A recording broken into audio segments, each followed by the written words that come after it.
SIR SIR SIR, এখন চারিদিকে একটাই নিউজ। ফেসবুক বা ইউটিউব খুললে এসআইআর নিউ আপডেট, এসআইআর নিয়ে আজ এখানে ভাঙচুর তো কাল এখানে, মানে একটা পুরো সমাজের মধ্যে একটা বিভ্রান্তি সৃষ্টি হয়ে আছে। তার মধ্যে ইলেকশন কমিশনার কাল আবার একটা নতুন নোটিফিকেশন জারি করেছে, যেটা হচ্ছে মাধ্যমিকের অ্যাডমিট যে কার্ড, সেই অ্যাডমিট কার্ডটা এসআইআর নথিপত্রের মধ্যে আর সেটা গ্রহণযোগ্য নয়। বাকি এখন তো এই টপিকে সবাই ভিডিও বানাচ্ছে, তো আমি কেন বাদ থাকি, আমার মনে হলো তাই একটা ভিডিও আপনাদের জন্য খুবই গুরুত্বপূর্ণ। তো ভিডিওটা অবশ্যই শেষ পর্যন্ত দেখবেন। আর একটা খুব গুরুত্বপূর্ণ যেটা কথা হচ্ছে, এখন নতুন করে আবার অনেকেরই হিয়ারিং নোটিশ আসছে। কেন আসছে আপনাকে এটা অবশ্যই বুঝতে হবে। আসার প্রধান কারণ হলো, যাদের ধরুন একাধিক সন্তান, সেই সমস্ত সন্তানদের এখন হিয়ারিং নোটিশ আসছে।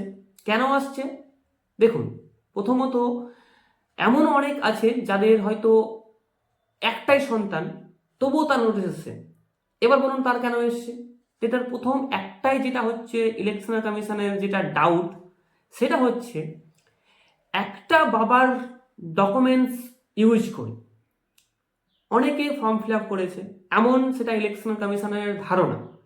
আর এটা সত্যি হয়েছেও, এমন নয় যেটা কথাটা পুরোটাই একদম মিথ্যে। অনেকে এমন হয়েছে, একটা বাবার ডকুমেন্টস ইউজ করে অনেকে সেটা মিস ইউজ করেছে।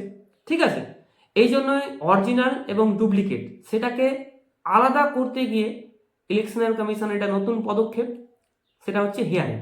তো হিয়ারিং এর নাম শুনে কেউ বিভ্রান্তি হবেন না, কেউ ভয় পাবেন না। আপনার যদি অরিজিনাল সমস্ত ডকুমেন্ট থাকে, যেমন আপনার বাবার ভোটার কার্ড বা রেশন কার্ডের সাথে বা যে কোনো ডকুমেন্টস সাথে আপনার নাম থাকবে আপনার ডকুমেন্টসে, এমন কোনো ডকুমেন্টস আপনার থাকলেই আপনার কোনো এখানে ভয়ের কিছু নেই। আপনি নির্ভয়ে হিয়ারিংয়ে যাবেন। আপনার অবশ্যই হিয়ারিং যেতে হবে, আপনি যাবেন, আপনার বিএলওর সাথে কথা বলবেন। আর এখন অবশ্যই বিএলও প্রত্যেককে যথেষ্ট হেল্প করছে, হেল্পফুল। তো আপনি বিএলওর সাথে কথা বলবেন। বাকি আপনার যদি লিগ্যাল সবকিছু থাকে, আপনার ভয় পাওয়ার কোনো কারণ নেই। বাকি সবার যে মতামত সেটা নিতে যাবেন না। ইলেকশন কমিশন কি বলছে সেটার দিকে আপনার অবশ্যই ধ্যান রাখুন, এটাই বলার। বাকি ভিডিও লম্বা করছি না। ভিডিওটা ভালো লাগলে অবশ্যই লাইক কমেন্ট শেয়ার করে যাবেন, পেজটা ফলো করবেন আর ভিডিওটা শেয়ার করবেন জনস্বার্থে। বাই।